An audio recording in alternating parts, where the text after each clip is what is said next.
Hi, Dr. Q here from Star Nursery. Well, it's a new year and guess what? It's pruning season again already.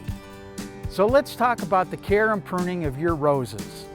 I know that many of you are very reluctant to heavily prune roses this time of year.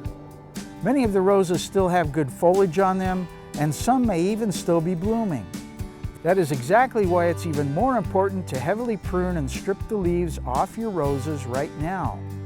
If your roses still have leaves and flowers on them, they have not gone into full dormancy, which is a requirement for good quality flowers and sturdier stems for the new growing season.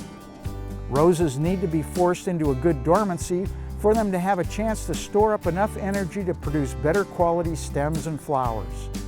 Small cutback plants will produce a much more compact, better flowering, stronger bush than ones that have not been cut. The uncut roses will develop longer, weaker branches with most of the new growth and smaller flowers out on the ends of the drooping branches. So don't be afraid to cut them back hard every year. You really are doing them a big favor. These tips on proper pruning are pretty simple.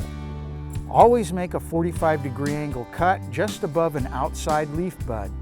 The angled cut will help ensure that moisture does not collect on the cut end and cause any fungus problems. And the outside bud will ensure that the stem will continue to grow outward away from the bush and not grow into itself. Always remove dead or broken branches and any that are crossing over inside the bush or rubbing other branches. You also want to make sure to remove any branches that have started growing below the graft at the base of the bush. This growth will not produce good quality leaves or flowers. The main idea is to create a nice, evenly open framework for the new growth to grow on.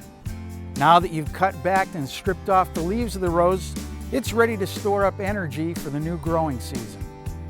To help this process along, clean out any of the debris underneath your roses to help prevent insect or fungus problems.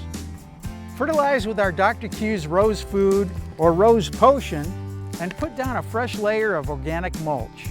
To learn more about rose care, get a free copy of our Star Note number 520 at starnursery.com or on our free app. While you're there, pick up the green pages. And don't forget, we make house calls. Go into any Star Nursery location or call 771-7827 to make an appointment. I'm Dr. Q, and I'll see you next week.